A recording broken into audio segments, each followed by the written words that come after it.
You wake to the sound of stone grinding on stone, the steady scraping echoing through limestone halls that have kept human secrets for over 3,000 years. Your hands press against cold sandstone as you rise, and suddenly you know where you are. Deep inside a pharaoh's tomb in the Valley of the Kings, surrounded by hieroglyphs that seem to twist and move in your flickering torchlight. The air smells of myrrh and something else, something old and organic that turns your stomach. As your eyes adjust, you see them clearly, carved scenes covering every surface, showing acts so private and strange that archaeologists argued for years about whether to even take pictures of them. These are not the clean images of Egyptian closeness you read about in school. These walls tell stories that would make modern people blush. Stories of holy prostitution, ritual lovemaking, and private practices so woven into religious belief that they shaped an empire for more than 2,000 years. Walk deeper into that tomb with me now, because what you're about to learn will forever change how you see one of history's most amazing civilizations. In 1323 BC, 14-year-old Ankhesenamun stood shaking in the entrance room of Karnak Temple. Her linen dress was so thin it hardly counted as clothing. The gold jewelry on her neck, wrists, and ankles jingled softly as she trembled, not from cold but from knowing what came next. As the daughter of the rebel pharaoh Akhenaten and the widow of the boy king Tutankhamun, she was about to take part in one of ancient Egypt's most sacred and shocking rituals, the Opet Festival's divine marriage ceremony. High Priest A stepped from the shadows, his shaved head shining with holy oils, his eyes holding a wand that had nothing to do with faith. Soon, Ankhesenamun would be expected to complete a marriage with the god Amun-Ra himself, or rather with a priest acting as the god's human form. This wasn't pretend. This wasn't just for show. This was Egypt's most powerful religious leaders, using a god's orders to claim the bodies of royal women. And it happened again and again throughout pharaonic history. Papyrus records from Deir el-Medina, found by archaeologist Bernard Briere in 1922, show that this kind of holy prostitution wasn't only for royal women. Temple records tell that hundreds of young girls served as God's wives, a polite name for what was really ritual sexual service. These girls, some as young as 12, were chosen for their beauty and purity, then given to various gods across Egypt's religious year. The selection process itself was brutal in its clinical efficiency. Temple priests would examine candidates naked, checking for physical imperfections that might offend the god. A small scar, an uneven tooth, or even asymmetrical breasts could disqualify a girl from temple service, which ironically might have saved her from years of ritualized abuse disguised as religious duty. Joyce Tildesley's research at Manchester University uncovered temple accounts from Thebes dating to 1550 BC that detail the daily lives of these sacred prostitutes. They lived in temple complexes, wore distinctive clothing that marked their status, and were forbidden from marrying or bearing children outside of their religious duties. When they did become pregnant from their temple service, the children were often dedicated back to the temples, creating generational cycles of religious sexual servitude. But the most disturbing aspect of these divine unions wasn't their frequency, it was their public nature. During major religious festivals like Opet or Sed, thousands of Egyptians would gather to witness the pharaoh or high priests perform sacred marriages with temple women. These ceremonies weren't conducted in private chambers but in full view of the populace, who believed they were witnessing actual divine intercourse that would ensure the Nile's flood, the harvest's abundance, and the kingdom's prosperity. Contemporary accounts from Greek historian Herodotus, writing around 450 BC, describe his shock at witnessing such ceremonies during his travels through Egypt. He wrote of seeing the most beautiful maidens of noble birth being prepared for unions with gods who appeared in human form, noting that the women showed visible signs of distress that the Egyptian observers seemed to interpret as religious ecstasy. Archaeological evidence from the Temple of Min at Coptos reveals carved scenes showing these divine unions in explicit detail. The god Min, depicted with an erect phallus, is shown engaging with women whose faces are turned away, an artistic convention that some scholars interpret as indicating the women's reluctance or shame. Surrounding these central figures are carved musicians, dancers, and offerings, creating a festival atmosphere around what was essentially ritualized rape. The psychological toll on participants becomes clear when examining papyrus fragments from the Edwin Smith surgical papyrus, which contains what may be the world's earliest recorded treatments for trauma. Several remedies describe treatments for women who had served the gods and subsequently suffered from what modern psychology would recognize as symptoms of sexual trauma: loss of appetite, inability to sleep, sudden weeping, and withdrawal from social contact. Yet perhaps most chilling of all was how completely society accepted these practices. Marriage contracts from the New Kingdom period, 1550 to 1070 BC, routinely include clauses releasing husbands from their marital obligations if their wives were called to temple service. Fathers negotiated bride prices that explicitly factored in whether their daughters had already served in temples, with used women commanding lower payments despite their supposed divine blessing. The air reeked of natron, salt, and decay, as the master embalmer examined the body of a young noblewoman who had died in childbirth. And what was about to unfold in this mud-brick building beside the Nile would have horrified the woman's family if they had known. But they didn't know, and they never would, because the mummification process held secrets that Egypt's embalmers guarded more fiercely than any pharaoh's treasure. Modern CT scans of female mummies from the Egyptian Museum in Cairo, conducted by Dr. Zahi Hawass's team in 2005, revealed evidence that has forced Egyptologists to confront one of ancient Egypt's most disturbing secrets: the systematic sexual abuse of female corpses during mummification. The scans showed clear signs of post-mortem sexual trauma in approximately 23% of female mummies examined, with the damage occurring after death but before the final wrapping process.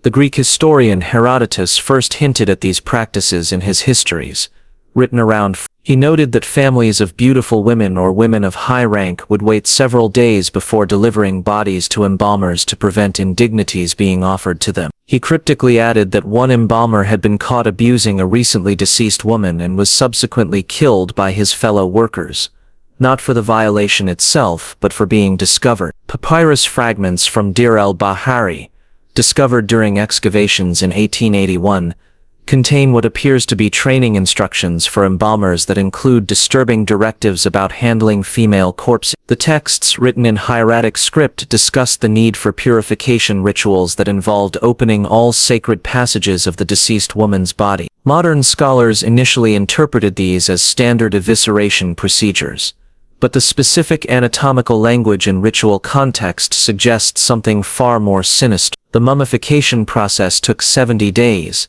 during which corpses remained in the embalmer's workshops with minimal oversight from families or religious authorities. Workshop records from Tanis dating to 1000 BC show that embalmers often worked alone during night shifts, when most Egyptians believed the dead were most vulnerable to spiritual attack. These nocturnal working conditions created perfect opportunities for abuse that would never be detected or reported. Physical evidence of these violations comes not just from modern CT scans, but from ancient sources attempting to address the problem. The Harris Papyrus, now in the British Museum, contains legal documents from 1506 BC, describing the prosecution of several embalmers for defiling the sacred vessels, a euphemistic legal term that scholars now believe referred to sexual abuse of corpses. The penalties were severe.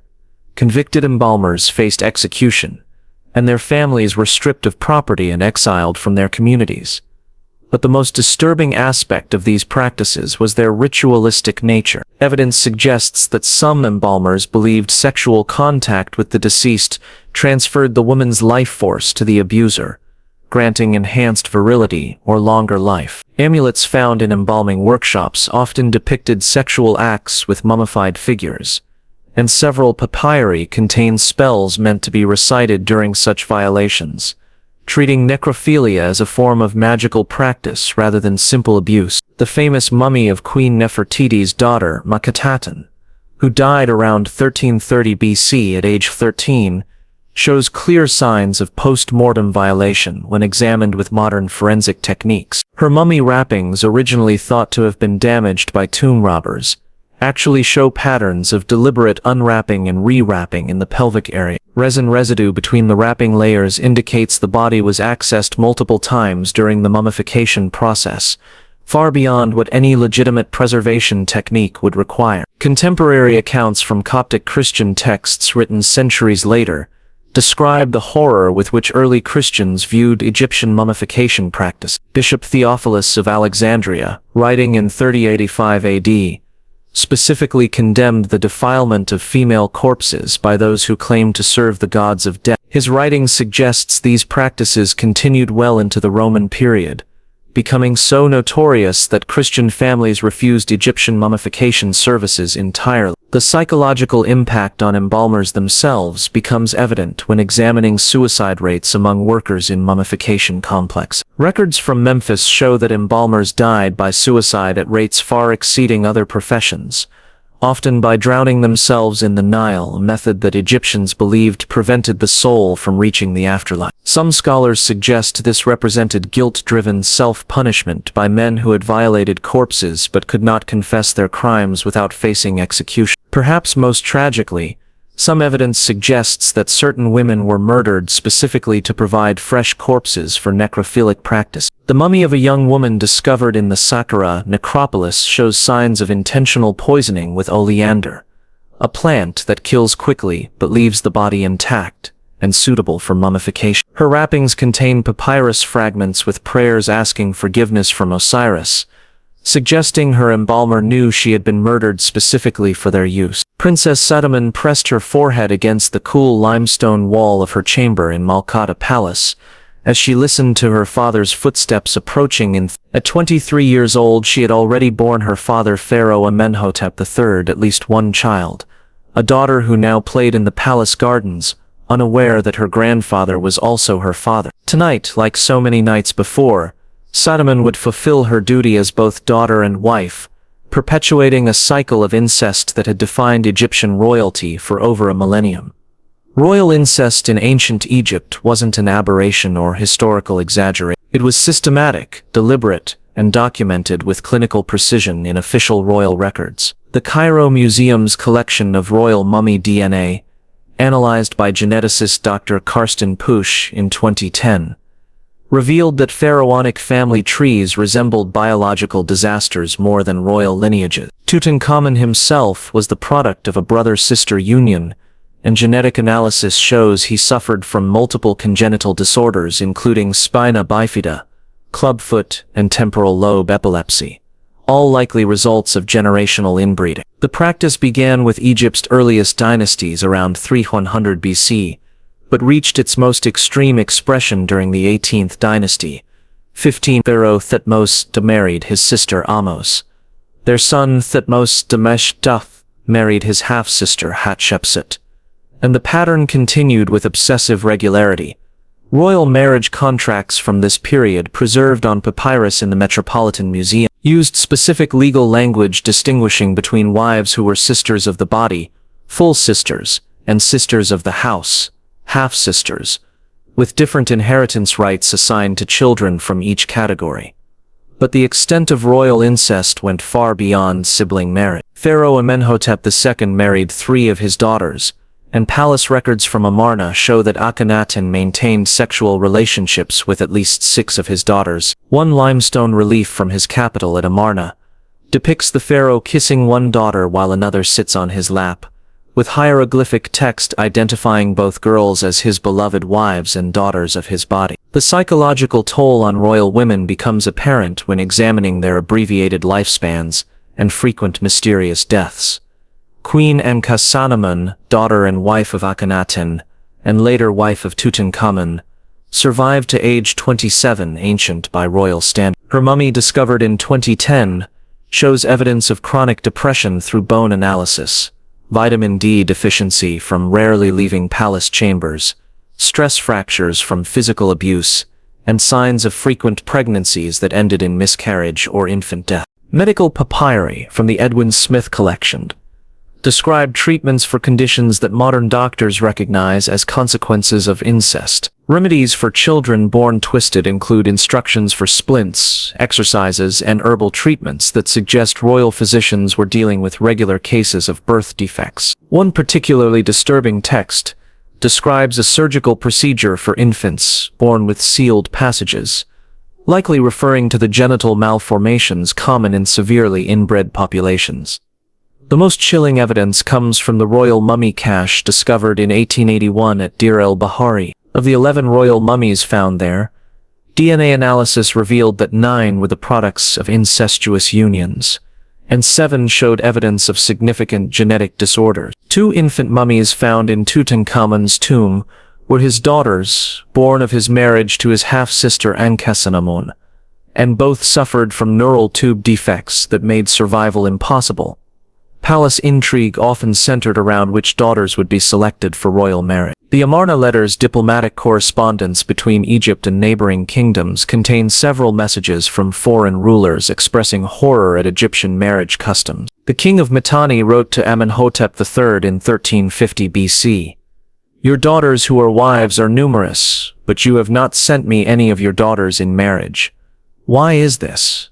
Your daughters are your wives. Your wives are your daughters. This confuses my scribes when they write marriage agreements." Contemporary records reveal that Egyptian royal women often attempted to escape their fate through various means. Several papyri describe daughters fleeing to neighboring kingdoms, only to be forcibly returned by Egyptian army. One text from 1345 BC describes Princess Ekheteten's attempt to seek asylum with the Hittites. Writing to their king, "My father wishes to make me his wife, as he did my sisters, but I would rather die in foreign lands than submit to such violation of nature's law." The practice created its own perverted court culture where normal family relationships became impossible. Royal children grew up unsure whether their mothers were actually sisters or aunts, whether their brothers were actually fathers or uncles. Palace records from the time of Ramesses II describe a complex system of titles and etiquette designed to navigate these confused relationships, with specific protocols for addressing relatives who occupied multiple family roles simultaneously. Religious justification for incest came through identification with the gods Isis and Osiris, who were siblings married to each other. Temple reliefs show royal couples making offerings, while hieroglyphic text emphasizes their sibling relationship as divine blessing. However, private papyri from noble families reveal widespread revulsion at royal practices. One nobleman wrote to his son around 1330 BC, "The royal house breeds like animals in their dens. Sister with brother, father with daughter. This is why the gods cursed their children with twisted limbs and early death." The genetic consequences compounded with each generation. By the end of the 18th dynasty, royal infants were dying at birth rates exceeding 60%, and surviving children often suffered from intellectual disabilities, physical deformities, and shortened lifespan. Tutankhamun's own mummy reveals a young man who could barely walk without assistance, suffered from chronic pain, and died at age 19 from complications that genetic analysis suggests were directly related to his inbred heritage. Oil lamps flickered in the temple of Hathor at Dendera as 12-year-old Nefertari lay on the stone altar, her small hands gripping the carved edges until her knuckles turned white. She was about to become the latest victim of one of ancient Egypt's most brutal religious practices, ritualized defloration performed by priests to open the sacred gateway for the gods. The ceremony would be witnessed by dozens of temple officials, recorded by scribes, and celebrated by a community that saw her violation as divine blessing. Archaeological evidence from the Temple of Mut at Karnak reveals that such ceremonies were far from rare occurrence. Stone tablets cataloging temple activities from 1400 to 1200 BC list over 300 individual defloration rituals, complete with the names of girls involved, their ages, and the specific priests who performed the ceremonies. The youngest girl recorded was 9 years old. The oldest was. Most were between 12 and 14, barely past puberty in a society where childhood ended early and brutally.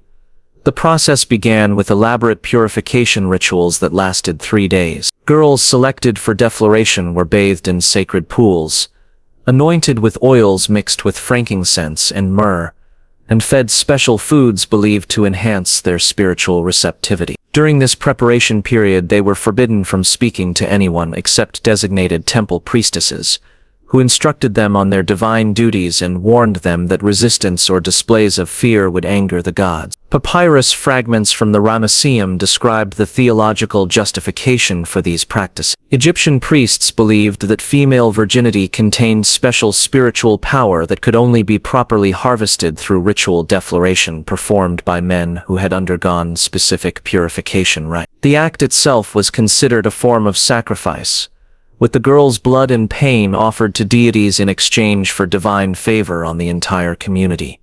The ceremonies followed strict rules written down in temple teaching texts found at The girl would be brought before the watching crowd dressed in a thin linen gown and gold jewelry that showed her status as a holy offering. Incense would be burned while temple musicians played special songs meant to call the fertility gods to be present. A high priest acting as the god would then take the girl's virginity using tools kept as sacred objects, often knives, stone phalluses, or specially carved wooden objects, believed to carry divine power. Joanne Fletcher's study of human remains found in temple areas at Abydos showed physical proof of these practices.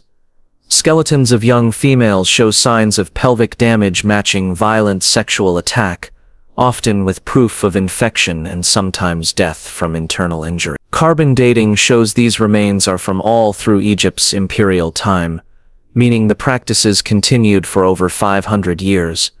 The mental damage from these ceremonies was ignored or explained away by religious belief. Girls who showed signs of trauma, not speaking, withdrawing from others, or harming themselves were said to be touched by the divine and often sent to live at the temple forever. Medical scrolls contain treatments for divine madness in young women, including plant medicines for violent outbursts, inability to sleep, and refusal to eat.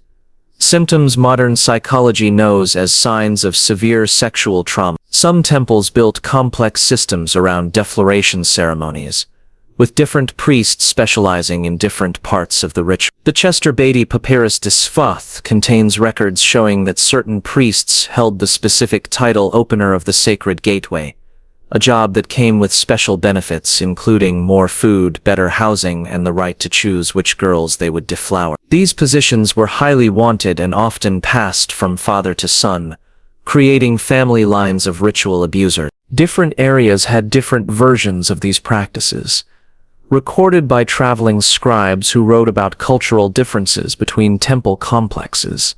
In Lower Egypt, defloration ceremonies usually happened during flood season, when the Nile overflowed, linking the girl's bleeding to the river's life-giving waters. In Upper Egypt, the ceremonies matched harvest festivals, with the girl's violations seen as ensuring fertility for both crops and animals. The most disturbing records come from the Temple of Men at Coptos, where yearly festivals included mass defloration ceremonies involving dozens of girls at the same time. Greek visitor Strabo, writing in 25 BC, described seeing such a festival and noted his shock at watching maidens no older than children being violated by priests, while crowds cheered and threw flowers. His account mentions that several girls died during the ceremonies from blood loss or shock, but their deaths were celebrated as signs that the gods accepted them. Economic records show that families were often paid for providing daughters for these ceremonies, but the payments were set up to prevent refusal.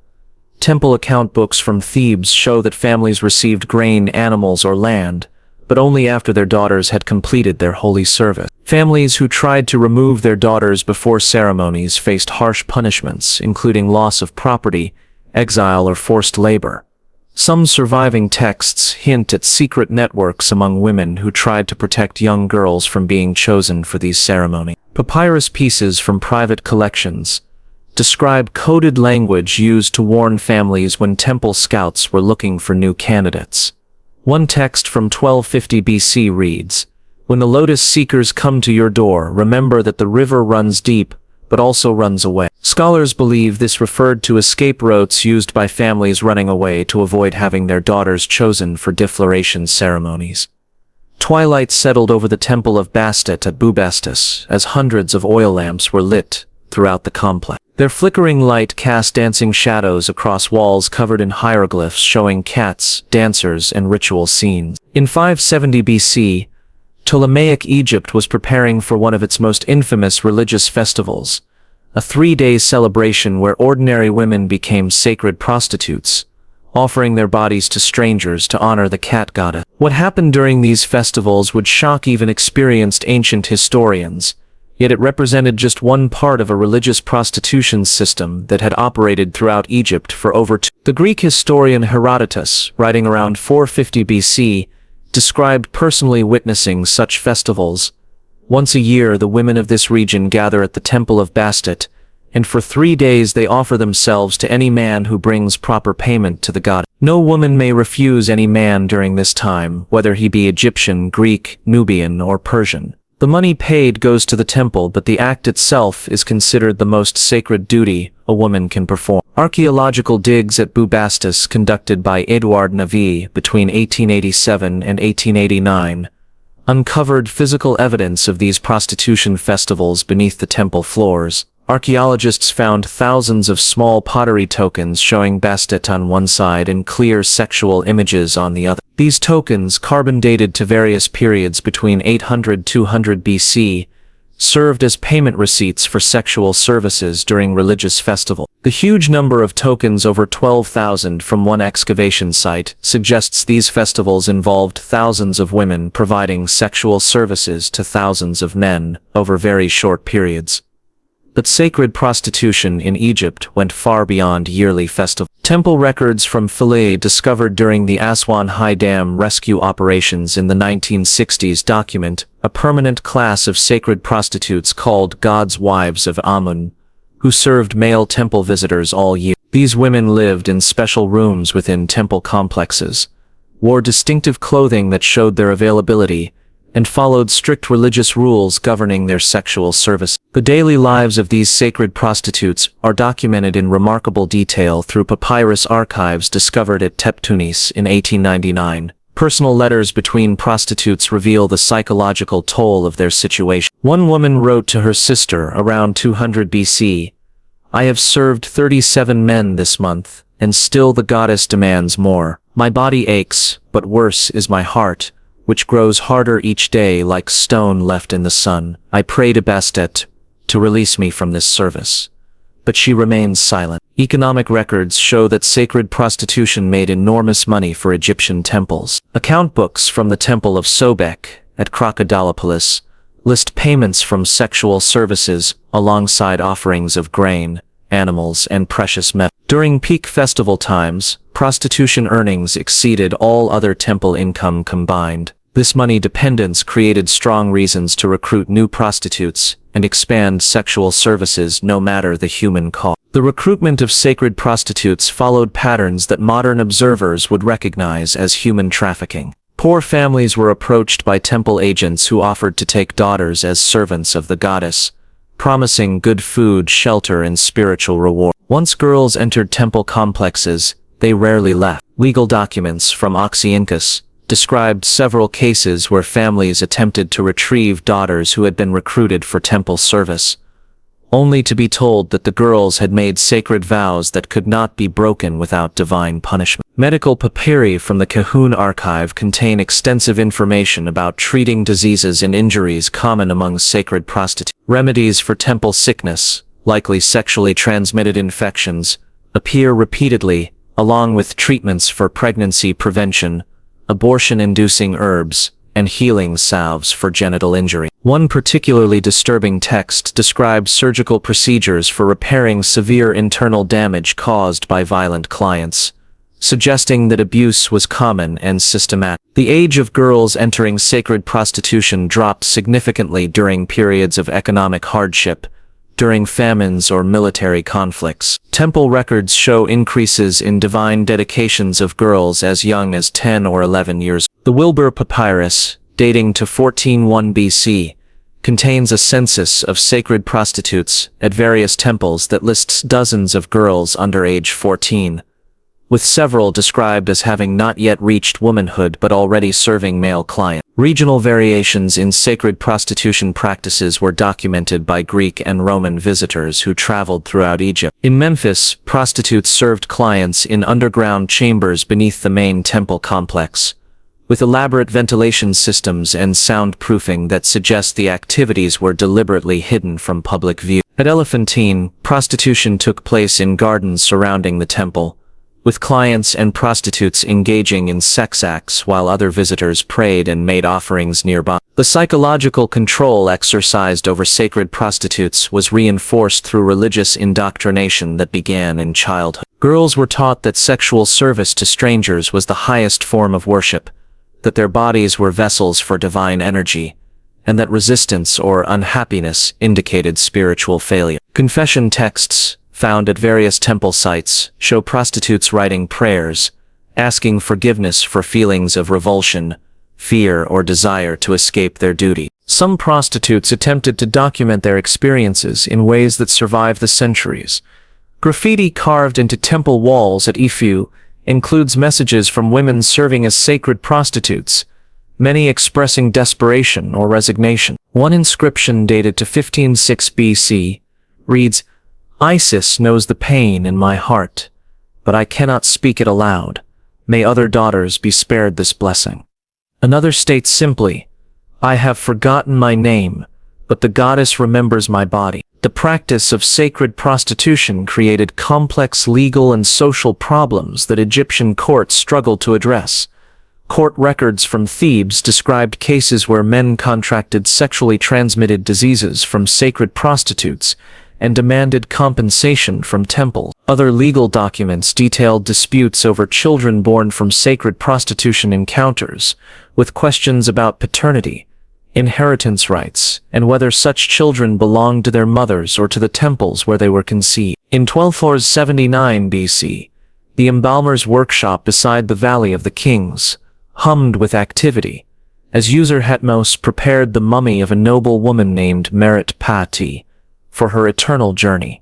But this preparation involved far more than the removal of organs and preservation of flesh. According to religious texts carved deep within royal tombs, Merit Pati would need her sexual organs intact and functional for the afterlife, where she would be expected to provide sexual services to male spirits, gods, and potentially the pharaoh himself throughout eternity. The mummification process therefore included specific procedures to ensure that female corpses remained sexually viable for their posthumous duties. The pyramid texts, dating from 2400 BC and representing some of Egypt's oldest religious writings, contain explicit descriptions of sexual activities expected in the afterlife. Dead pharaohs are promised beautiful women who will serve them in all ways, while female spirits are described as existing primarily to provide sexual pleasure to male souls. The text known as Pyramid Text 690 states, "The king will possess the wives of the gods,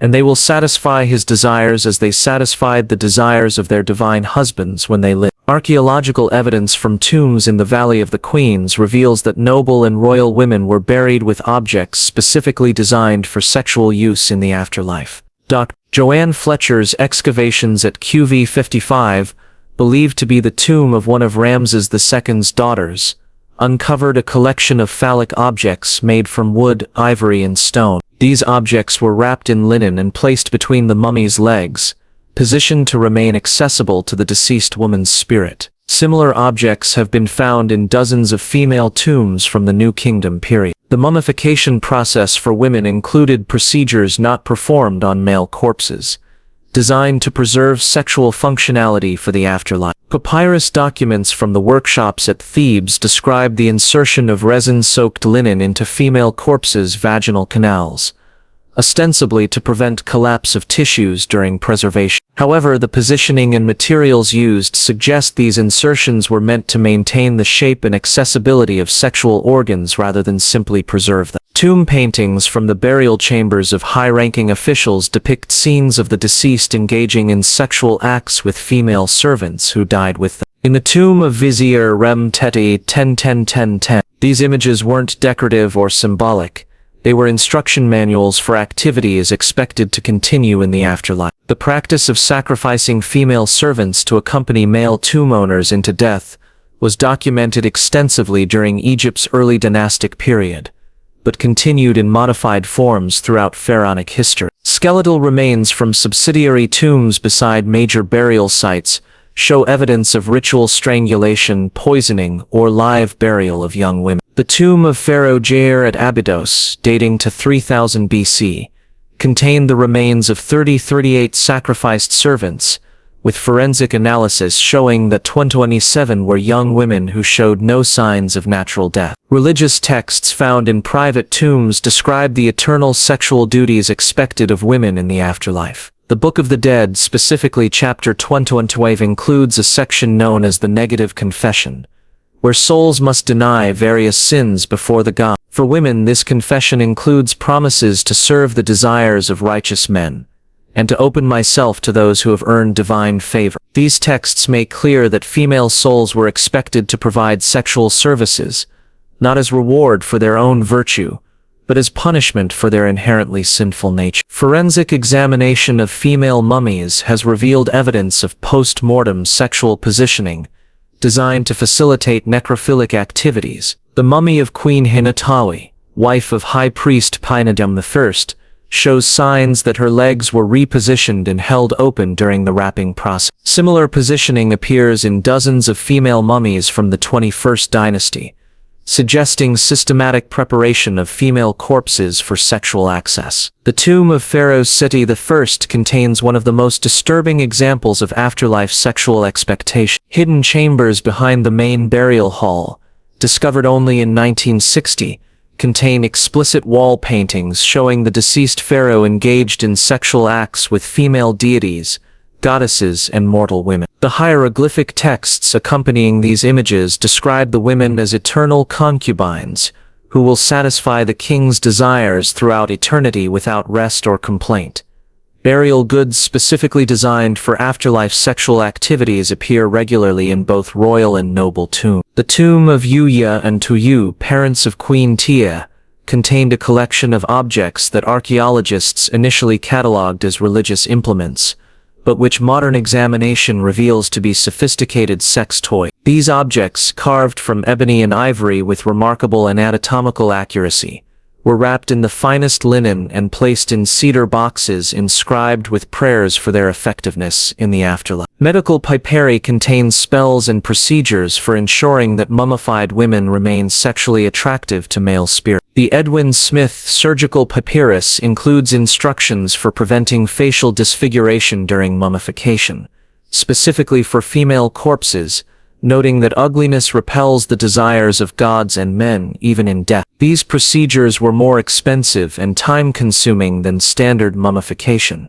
creating a lucrative specialization for embalmers who catered to wealthy families wanting to ensure their daughters remained desirable in the afterlife. Contemporary accounts from Greek and Roman visitors described their horror at Egyptian burial practices involving women. Diodorus Siculus, writing in 50 BC, noted his shock at learning that Egyptian women were prepared for death as if they were preparing for marriage, with great attention paid to their sexual organs and their ability to please men even beyond the grave. He described witnessing funeral preparations where deceased women were positioned and dressed as if they were courtesans awaiting clients. The psychological impact on living Egyptian women of knowing their eternal fate is documented in surviving personal letters and diary fragments. One woman wrote to her sister around 100 BC, "I fear death not for the pain of dying, but for the eternal servitude that awaits. In life I may choose my husband, but in death I must serve any spirit who desires me." Another letter found in a tomb at Saqqara contains a woman's plea to the gods to allow her to die before sacred lakes beside temples reflected torchlight during the most elaborate festivals, where thousands gathered to witness acts that would have been criminal in daylight, but became sacred under the cover of religious ceremony. Aristocratic women, temple prostitutes, and captured foreign slaves mingled in scenes of ritualized sexual violence that participants believed would ensure divine favor. Children born from these encounters were raised as temple property, continuing cycles of abuse that lasted centuries. Yet perhaps most disturbing was how completely Egyptian society normalized these practices. Marriage contracts routinely included clauses releasing husbands from obligations if wives were called to serve God sexually. Fathers calculated bride prices based on daughters' previous temple service. Medical texts treated trauma from ritual rape as divine madness, requiring gratitude rather than healing. When Rome finally conquered Egypt in 30 BC, one of the first acts of Octavian was to ban temple prostitution and ritual declaration ceremony. Christian missionaries arriving centuries later found temples abandoned, their walls still bearing explicit carvings that local Egyptians had grown too ashamed to explain to their children. Walk back through those tomb corridors now, past hieroglyphs whose meanings we are only beginning to understand. Each symbol tells a story of a civilization that saw beauty in brutality, found divinity in degradation, and convinced itself that the suffering of the innocent was the price of the gods' favor. Ancient Egypt's intimate practices reveal humanity's capacity to sanctify the unspeakable, a reminder that throughout history, the most monstrous acts have often worn the mask of the sacred. Step back into daylight, but remember what lurks in those shadows. Remember the voices that echo still through limestone corridors, calling out warnings across millennia. Remember that behind every glorious civilization lie secrets written in blood and tears, preserved forever in stone. Beauty faded, hoping that ugliness might spare her from sexual demands in the afterlife. Sacred lakes beside temples reflected torchlight during the most elaborate festivals, where thousands gathered to witness acts that would have been criminal in daylight, but became sacred under the cover of religious ceremony. Aristocratic women, temple prostitutes, and captured foreign slaves mingled in scenes of ritualized sexual violence that participants believed would ensure divine favor. Children born from these encounters were raised as temple property, continuing cycles of abuse that lasted centuries. Yet perhaps most disturbing was how completely Egyptian society normalized these risks. Marriage contracts routinely included clauses releasing husbands from obligations if wives were called to serve God sexually. Fathers calculated bride prices based on daughters' previous temple service. Medical texts treated trauma from ritual rape as divine madness, requiring gratitude rather than healing.